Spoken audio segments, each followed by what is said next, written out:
फरवरी में आपसे कहा था कि चुनाव नतीजों के बाद फिर मिलूंगा और आज मन की बात के साथ मैं आपके बीच फिर हाजिर हूं। उम्मीद है आप सब अच्छे होंगे, घर में सबका स्वास्थ्य अच्छा होगा। और अब तो मानसून भी आ गया है और जब मानसून आता है तो मन भी आनंदित हो जाता है। आज से फिर एक बार हम मन की बात में ऐसे देशवासियों की चर्चा करेंगे जो अपने कामों से समाज में, देश में बदलाव ला रहे हैं। हम चर्चा करेंगे हमारी समृद्ध संस्कृति की, गौरवशाली इतिहास की और विकसित भारत के प्रयास की।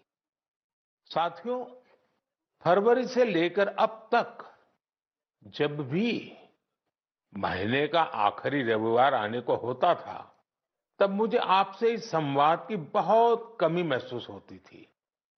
लेकिन मुझे ये देखकर बहुत अच्छा भी लगा कि इन महीनों में आप लोगों ने मुझे लाखों संदेश भेजे। मन की बात रेडियो प्रोग्राम भले ही कुछ महीने बंद रहा हो, लेकिन मन की बात का जो स्पिरिट है, देश में, समाज में हर दिन अच्छे काम, निस्वार्थ भावना से किए गए काम, समाज पर पॉजिटिव असर डालने वाले काम निरंतर चलते रहे। चुनाव की खबरों के बीच निश्चित रूप से मन को छू जाने वाली ऐसी खबरों पर आपका ध्यान गया होगा। साथियों, मैं आज देशवासियों को धन्यवाद भी करता हूं कि उन्होंने हमारे संविधान और देश की लोकतांत्रिक व्यवस्थाओं पर अपना अटूट विश्वास दोहराया है। 24 का चुनाव दुनिया का सबसे बड़ा चुनाव था। दुनिया के किसी भी देश में इतना बड़ा चुनाव कभी नहीं हुआ, जिसमें 65 करोड़ लोगों ने वोट डाले हैं। मैं चुनाव आयोग और मतदान की प्रक्रिया से जुड़े हर व्यक्ति को इसके लिए बधाई देता हूं। मेरे प्यारे देशवासियों, आज 30 जून का यह दिन बहुत ही महत्वपूर्ण है। इस दिन को हमारे आदिवासी भाई बहन हूल दिवस के रूप में मनाते हैं। यह दिन वीर सिद्धो कान्हू के अदम्य साहस से जुड़ा है, जिन्होंने विदेशी शासकों के अत्याचार का पुरजोर विरोध किया था। वीर सिद्धो कान्हू ने हजारों संथाली साथियों को एकजुट करके अंग्रेजों का जी जान से मुकाबला किया। और जानते हैं ये कब हुआ था? ये हुआ था 1855 में। यानी ये 1857 में भारत के प्रथम स्वतंत्रता संग्राम से भी 2 साल पहले हुआ था। तब झारखंड के संथाल परगना में हमारे आदिवासी भाई बहनों ने विदेशी शासकों के खिलाफ हथियार उठा लिया था। हमारे संथाली भाई बहनों पर अंग्रेजों ने बहुत सारे अत्याचार किए थे। उन पर कई तरह के प्रतिबंध भी लगा दिए थे। इस संघर्ष में अद्भुत वीरता दिखाते हुए वीर सिद्धो और कान्हू शहीद हो गए।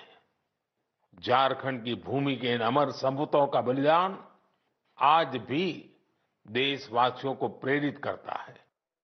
आइए सुनते हैं संथाली भाषा में इन्हें समर्पित एक गीत का अंश।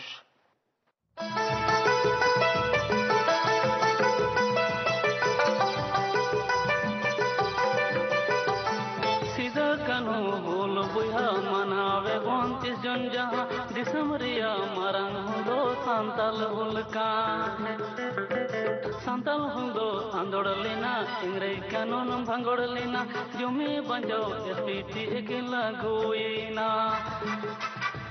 जंगारे पैगान साड़ी कने झाम जा उनको होले बुया होले होले।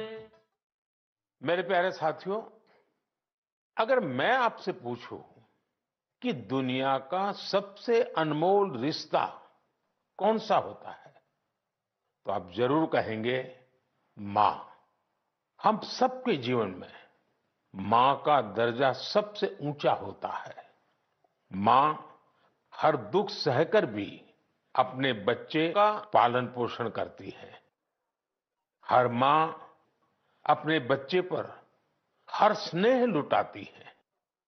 जन्मदात्री मां का ये प्यार हम सब पर एक कर्ज की तरह होता है, जिसे कोई चुका नहीं सकता। मैं सोच रहा था, हम मां को कुछ दे तो सकते नहीं, लेकिन और कुछ कर सकते हैं क्या? इसी सोच में से इस वर्ष विश्व पर्यावरण दिवस पर एक विशेष अभियान शुरू किया गया है। इस अभियान का नाम है एक पेड़ मां के नाम। मैंने भी एक पेड़ अपनी मां के नाम लगाया है। मैंने सभी देशवासियों से, दुनिया के सभी देशों के लोगों से ये अपील की है कि अपनी मां के साथ मिलकर या उनके नाम पर एक पेड़ जरूर लगाएं। और मुझे ये देखकर बहुत खुशी है कि मां की स्मृति में या उनके सम्मान में पेड़ लगाने का अभियान तेजी से आगे बढ़ रहा है। लोग अपनी मां के साथ या फिर उनकी फोटो के साथ पेड़ लगाने की तस्वीरों को सोशल मीडिया पर साझा कर रहे हैं। हर कोई अपनी मां के लिए पेड़ लगा रहा है, चाहे वो अमीर हो या गरीब, चाहे वो कामकाजी महिला हो या गृहिणी। इस अभियान ने सबको मां के प्रति अपना स्नेह जताने का समान अवसर दिया है। वो अपनी तस्वीरों को हैशटैग प्लांट फॉर मदर और हैशटैग एक पेड़ मां के नाम, इसके साथ साझा करके दूसरों को प्रेरित कर रहे हैं। साथियों, इस अभियान का एक और लाभ होगा। धरती भी मां के समान हमारा ख्याल रखती है। धरती मां ही हम सबके जीवन का आधार है। इसलिए हमारा भी कर्तव्य है कि हम धरती मां का भी ख्याल रखें। मां के नाम पेड़ लगाने के अभियान से अपनी मां का सम्मान तो होगा ही होगा, धरती मां की भी रक्षा होगी। पिछले एक दशक में भारत में सबके प्रयास से वन क्षेत्र का अभूतपूर्व विस्तार हुआ है। अमृत महोत्सव के दौरान देश भर में 60,000 से ज्यादा अमृत सरोवर भी बनाए गए हैं। अब हमें ऐसे ही मां के नाम पर पेड़ लगाने के अभियान को गति देनी है। मेरे प्यारे देशवासियों, देश के अलग अलग हिस्सों में मानसून तेजी से अपना रंग बिखेर रहा है और बारिश के इस मौसम में सबके घर में जिस चीज की खोज शुरू हो गई है, वो है छाता। मन की बात में आज मैं आपको एक खास तरह के छातों के बारे में बताना चाहता हूं। ये छाते तैयार होते हैं हमारे केरला में। वैसे तो केरला की संस्कृति में छातों का विशेष महत्व है। छाते वहां कई परंपराओं और विधि विधान का अहम हिस्सा होते हैं। लेकिन मैं जिस छाते की बात कर रहा हूं, वो है कार्थुम्बी छाते। और इन्हें तैयार किया जाता है केरला के अट्टापडी में। ये रंग बिरंगे छाते बहुत शानदार होते हैं और खासियत ये, इन छातों को केरला की हमारी आदिवासी बहनें तैयार करती हैं। आज देश भर में इन छातों की मांग बढ़ रही है। इनकी ऑनलाइन बिक्री भी हो रही है। इन छातों को वट्टालक्की सहकारी कृषि सोसाइटी की देखरेख में बनाया जाता है। इस सोसाइटी का नेतृत्व हमारी नारी शक्ति के पास है। महिलाओं के नेतृत्व में अट्टापड़ी के आदिवासी समुदाय ने एंटरप्रेन्योरशिप की अद्भुत मिसाल पेश की है। इस सोसाइटी ने एक बैम्बू हैंडीक्राफ्ट यूनिट की भी स्थापना की है। अब ये लोग एक रिटेल आउटलेट और एक पारंपरिक कैफे खोलने की भी तैयारी में है। इनका मकसद सिर्फ अपने छाते और अन्य उत्पाद बेचना ही नहीं है, बल्कि ये अपनी परंपरा, अपनी संस्कृति से भी दुनिया को परिचित करा रहे हैं। आज कार्थुम्बी छाते केरला के एक छोटे से गांव से लेकर मल्टीनेशनल कंपनियों तक का सफर पूरा कर रहे हैं। लोकल के लिए वोकल होने का इससे बेहतरीन उदाहरण और क्या होगा। मेरे प्यारे देशवासियों, अगले महीने इस समय तक पेरिस ओलंपिक शुरू हो चुके होंगे। मुझे विश्वास है कि आप सब भी ओलंपिक खेलों में भारतीय खिलाड़ियों का उत्साह बढ़ाने का इंतजार कर रहे होंगे। मैं भारतीय दल को ओलंपिक खेलों की बहुत बहुत शुभकामनाएं देता हूं। हम सबके मन में टोक्यो ओलंपिक की यादें अब भी ताजा हैं। टोक्यो में हमारे खिलाड़ियों के प्रदर्शन ने हर भारतीय का दिल जीत लिया था। टोक्यो ओलंपिक के बाद से ही हमारे एथलीट्स पेरिस ओलंपिक की तैयारियों में जी जान से जुटे हुए थे। सभी खिलाड़ियों को मिला दे तो इन सब ने करीब 900 इंटरनेशनल कंपटीशन में हिस्सा लिया है। ये काफी बड़ी संख्या है। साथियों, पेरिस ओलंपिक में आपको कुछ चीजें पहली बार देखने को मिलेगी। शूटिंग में हमारे खिलाड़ियों की प्रतिभा निखर कर सामने आ रही है। टेबल टेनिस में मैन और विमेन दोनों टीमें क्वालिफाई कर चुकी हैं। भारतीय शॉटगन टीम में हमारी शूटर बेटियां भी शामिल है। इस बार कुश्ती और घुड़सवारी में हमारे दल के खिलाड़ी उन कैटेगरीज में भी compete करेंगे जिनमें पहले वे कभी शामिल नहीं रहे। इससे आप ये अनुमान लगा सकते हैं कि इस बार हमें खेलों में अलग लेवल का रोमांच नजर आएगा। आपको ध्यान होगा, कुछ महीने पहले वर्ल्ड पारा एथलेटिक्स चैंपियनशिप में हमारी बेस्ट परफॉर्मेंस रही है। वहीं चेस और बैडमिंटन में भी हमारे खिलाड़ियों ने परचम लहराया है। अब पूरा देश ये उम्मीद कर रहा है कि हमारे खिलाड़ी ओलंपिक्स में भी बेहतरीन प्रदर्शन करेंगे। इन खेलों में मेडल्स भी जीतेंगे और देशवासियों का दिल भी जीतेंगे। आने वाले दिनों में मुझे भारतीय दल से मुलाकात का अवसर भी मिलने वाला है। मैं आपकी तरफ से उनका उत्साहवर्धन करूंगा। और हां, इस बार हमारा हैशटैग चीयर फॉर भारत है। इस हैशटैग के जरिए हमें अपने खिलाड़ियों को चीयर करना है, उनका उत्साह बढ़ाते रहना है। तो मोमेंटम को बनाए रखिए। आपका ये मोमेंटम भारत का मैजिक दुनिया को दिखाने में मदद करेगा। मेरे प्यारे देशवासियों, मैं आप सभी के लिए एक छोटी सी ऑडियो क्लिप प्ले कर रहा हूं।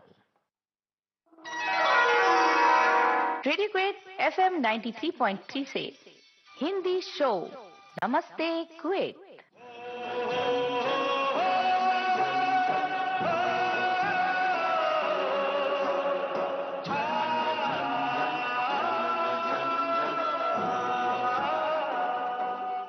ऐसा कार्यक्रम जिसमें हम बात करेंगे कुवैत भारत संबंध के बारे में, कुवैत भारत संस्कृति के बारे में और उस रिश्ते के बारे में जो दोनों देशों को अलग अलग क्षेत्रों में जोड़ता है।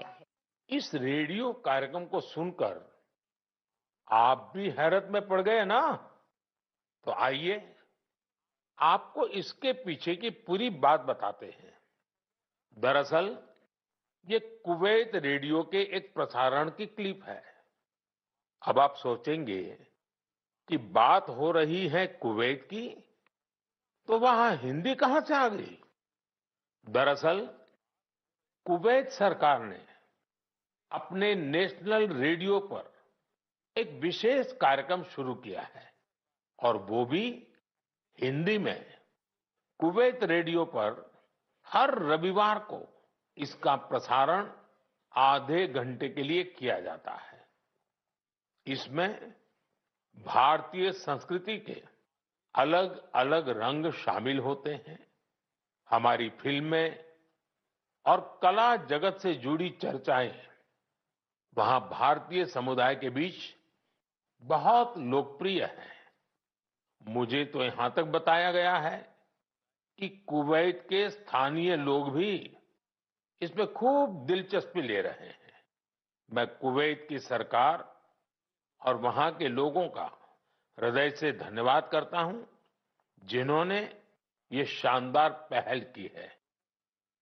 साथियों, आज दुनिया भर में हमारी संस्कृति का जिस तरह गौरवगान हो रहा है, उससे किस भारतीय को खुशी नहीं होगी? अब जैसे तुर्कमेनिस्तान में इस साल मई में वहां के राष्ट्रीय कवि की 300वीं जन्म जयंती मनाई गई। इस अवसर पर तुर्कमेनिस्तान के राष्ट्रपति ने दुनिया के 24 प्रसिद्ध कवियों की प्रतिमाओं का अनावरण किया। इनमें से एक प्रतिमा गुरुदेव रविंद्रनाथ टैगोर जी की भी है। ये गुरुदेव का सम्मान है, भारत का सम्मान है। इसी तरह जून के महीने में दो कैरेबियाई देश सूरीनाम और सेंट विंसेंट एंड द ग्रेनाडीज ने अपने इंडियन हेरिटेज को पूरे जोश और उत्साह के साथ सेलिब्रेट किया। सूरीनाम में हिंदुस्तानी समुदाय हर साल 5 जून को इंडियन अराइवल डे और प्रवासी दिन के रूप में मनाता है। यहां तो हिंदी के साथ ही भोजपुरी भी खूब बोली जाती है। सेंट विंसेंट एंड द ग्रेनाडीज में रहने वाले हमारे भारतीय मूल के भाई बहनों की संख्या भी करीब 6000 है। उन सबको अपनी विरासत पर बहुत गर्व है। 1 जून को इन सब ने इंडियन अराइवल डे को जिस धूमधाम से मनाया, उससे उनकी ये भावना साफ झलकती है। दुनिया भर में भारतीय विरासत और संस्कृति का जब ऐसा विस्तार दिखता है, तो हर भारतीय को गर्व होता है। साथियों, इस महीने पूरी दुनिया ने 10वें योग दिवस को भरपूर उत्साह और उमंग के साथ मनाया है। मैं भी जम्मू कश्मीर के श्रीनगर में आयोजित योग कार्यक्रम में शामिल हुआ था। कश्मीर में युवाओं के साथ साथ बहनों बेटियों ने भी योग दिवस में बढ़ चढ़कर के हिस्सा लिया। जैसे जैसे योग दिवस का आयोजन आगे बढ़ रहा है, नए नए रिकॉर्ड्स बन रहे हैं। दुनिया भर में योग दिवस ने कई शानदार उपलब्धियां हासिल की हैं। सऊदी अरब में पहली बार एक महिला अल हनौफ साद जी ने कॉमन योगा प्रोटोकॉल को लीड किया। ये पहली बार है जब किसी सऊदी महिला ने किसी मेन योगा सेशन को इंस्ट्रक्ट किया हो। इजिप्ट में इस बार योग दिवस पर एक फोटो कंपटीशन का आयोजन किया गया। नील नदी के किनारे रेड सी के बीचेज पर और पिरामिडों के सामने योग करते लाखों लोगों की तस्वीरें बहुत लोकप्रिय हुई। अपने मार्बल बुद्धा स्टैचू के लिए प्रसिद्ध म्यांमार का मारा विजया पैगोडा कॉम्प्लेक्स दुनिया में मशहूर है। यहां भी 21 जून को शानदार योगा सेशन का आयोजन हुआ। बहरीन में दिव्यांग बच्चों के लिए एक स्पेशल कैंप का आयोजन किया गया। श्रीलंका में यूनेस्को हेरिटेज साइट के लिए मशहूर गोल्फ फोर्ट में एक यादगार योगा सेशन हुआ। अमेरिका के न्यूयॉर्क में ऑब्जर्वेशन डेक पर भी लोगों ने योग किया। मार्शल आइलैंड पर भी पहली बार बड़े स्तर पर हुए योग के कार्यक्रम में यहां के राष्ट्रपति जी ने भी हिस्सा लिया। भूटान के थिम्पू में भी एक बड़ा योग दिवस का कार्यक्रम हुआ, जिसमें मेरे मित्र प्रधानमंत्री टोबगे भी शामिल हुए। यानी दुनिया के कोने कोने में योग करते लोगों के विहंगम दृश्य हम सब ने देखे। मैं योग दिवस में हिस्सा लेने वाले सभी साथियों का हृदय से आभार व्यक्त करता हूं। मेरा आपसे एक पुराना आग्रह भी रहा है। हमें योग को केवल एक दिन का अभ्यास नहीं बनाना है। आप नियमित रूप से योग करें। इससे आप अपने जीवन में सकारात्मक बदलावों को जरूर महसूस करेंगे। साथियों, भारत के कितने ही प्रोडक्ट्स हैं जिनकी दुनिया भर में बहुत डिमांड है, और जब हम भारत के किसी लोकल प्रोडक्ट को ग्लोबल होते देखते हैं तो गर्व से भर जाना स्वाभाविक है। ऐसा ही एक प्रोडक्ट है अराकू कॉफी। अराकू कॉफी आंध्र प्रदेश के अल्लूरी सीताराम राजू जिले में बड़ी मात्रा में पैदा होती है। ये अपने रिच फ्लेवर और अरोमा के लिए जानी जाती है। अराकू कॉफी की खेती से करीब 1.5 लाख आदिवासी परिवार जुड़े हुए हैं। अराकू कॉफी को नई ऊंचाई देने में गिरिजन कोऑपरेटिव की बहुत बड़ी भूमिका रही है। इसने यहाँ के किसान भाई बहनों को एक साथ लाने का काम किया और उन्हें अराकू कॉफी की खेती के लिए प्रोत्साहन दिया। इससे इन किसानों की कमाई भी बहुत बढ़ गई है। इसका बहुत लाभ कोंडा डोरा आदिवासी समुदाय को भी मिला है। कमाई के साथ साथ उन्हें सम्मान का जीवन भी मिल रहा है। मुझे याद है, एक बार विशाखापत्तनम में आंध्र प्रदेश के मुख्यमंत्री चंद्रबाबू नायडू गारू के साथ मुझे इस कॉफी का स्वाद लेने का मौका मिला था। इसके टेस्ट की तो पूछिए ही मत, कमाल की होती है ये कॉफी। अराकू कॉफी को कई ग्लोबल अवार्ड्स मिले हैं। दिल्ली में हुई G20 समिट में भी कॉफी छाई हुई थी। आपको जब भी अवसर मिले, आप भी अराकू कॉफी का आनंद जरूर लें। साथियों, लोकल प्रोडक्ट को ग्लोबल बनाने में हमारे जम्मू कश्मीर के लोग भी पीछे नहीं हैं। पिछले महीने जम्मू कश्मीर ने जो कर दिखाया है, वो देश भर के लोगों के लिए भी एक मिसाल है। यहाँ के पुलवामा से स्नो पीच की पहली खेप लंदन भेजी गई। कुछ लोगों को ये आइडिया सूझा कि कश्मीर में उगने वाली एक्सोटिक वेजिटेबल्स को क्यों न दुनिया के नक्शे पर लाया जाए। बस फिर क्या था, चकुरा गांव के अब्दुल राशिद मीर जी इसके लिए सबसे पहले आगे आए। उन्होंने गांव के अन्य किसानों की जमीन को एक साथ मिलाकर स्नो पीज उगाने का काम शुरू किया, और देखते ही देखते स्नो पीज कश्मीर से लंदन तक पहुंचने लगी। इस सफलता ने जम्मू कश्मीर के लोगों की समृद्धि के लिए नए द्वार खोले हैं। हमारे देश में ऐसे यूनिक प्रोडक्ट्स की कमी नहीं है।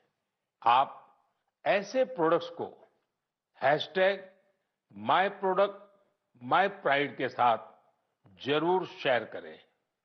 मैं इस विषय पर आने वाले मन की बात में भी चर्चा करूंगा। मम प्रियाः देशवासिनः अद्य अहम किंचित चर्चा संस्कृत भाषायाम आरभे। आप सोच रहे होंगे कि मन की बात में अचानक संस्कृत में क्यों बोल रहा हूं। इसकी वजह है आज संस्कृत से जुड़ा एक खास अवसर। आज 30 जून को आकाशवाणी का संस्कृत बुलेटिन अपने प्रसारण के 50 साल पूरे कर रहा है। 50 वर्षों से लगातार इस बुलेटिन ने कितने ही लोगों को संस्कृत से जोड़े रखा है। मैं ऑल इंडिया रेडियो परिवार को बधाई देता हूं। साथियों, संस्कृत की प्राचीन भारतीय ज्ञान और विज्ञान की प्रगति में बड़ी भूमिका रही है।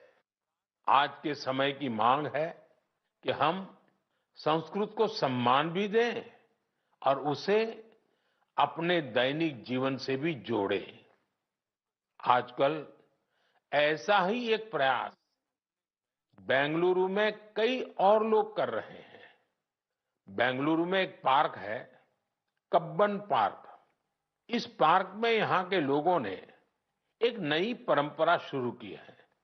यहां हफ्ते में एक दिन हर रविवार बच्चे, युवा और बुजुर्ग आपस में संस्कृत में बात करते हैं। इतना ही नहीं, यहां वाद विवाद के कई सेशन भी संस्कृत में ही आयोजित किए जाते हैं। इनकी इस पहल का नाम है संस्कृत वीकेंड। इसकी शुरुआत एक वेबसाइट के जरिए समष्टि गुब्बी जी ने की है। कुछ दिनों पहले ही शुरू हुआ ये प्रयास बेंगलुरु वासियों के बीच देखते ही देखते काफी लोकप्रिय हो गया है। अगर हम सब इस तरह के प्रयास से जुड़े तो हमें विश्व की इतनी प्राचीन और वैज्ञानिक भाषा से बहुत कुछ सीखने को मिलेगा। मेरे प्यारे देशवासियों, मन की बात के इस एपिसोड में आपसे जुड़ना बहुत अच्छा रहा। अब ये सिलसिला फिर पहले की तरह चलता रहेगा। अब से एक सप्ताह बाद पवित्र रथ यात्रा की शुरुआत होने जा रही है। मेरी कामना है कि महाप्रभु जगन्नाथ की कृपा सभी देशवासियों पर सदैव बनी रहे। अमरनाथ यात्रा भी शुरू हो चुकी है और अगले कुछ दिनों में पंढरपुर वारी भी शुरू होने वाली है। मैं इन यात्राओं में शामिल होने वाले सभी श्रद्धालुओं को शुभकामनाएं देता हूं। आगे कच्छी नववर्ष, आषाढ़ी बीज का त्योहार भी है। इन सभी पर्व त्योहारों के लिए भी आप सभी को ढेर सारी शुभकामनाएं। मुझे विश्वास है कि पॉजिटिविटी से जुड़े जन भागीदारी के ऐसे प्रयासों को आप मेरे साथ अवश्य शेयर करते रहें। मैं अगले महीने आपके साथ फिर से जुड़ने की प्रतीक्षा कर रहा हूं। तब तक आप अपना भी, अपने परिवार का ध्यान रखिए। बहुत बहुत धन्यवाद। नमस्कार।